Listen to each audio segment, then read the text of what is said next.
Okay, so checking brakes on this Toyota Tundra.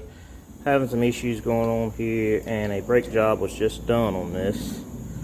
And I have a suspicion of the brakes being in the wrong position, because on these model Tundras, which is a 2005, you have an inner and outer pad. And so we're just going to take this thing apart and see if that is in case our problem. We work this pad out of here.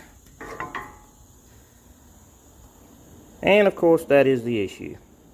We have an inner pad in the outer position, and I'm pretty sure we have an outer pad in the inner position.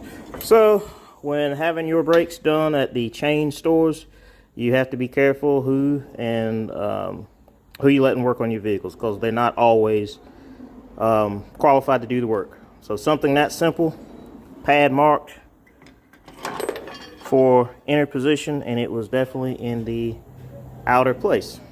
Thanks for watching.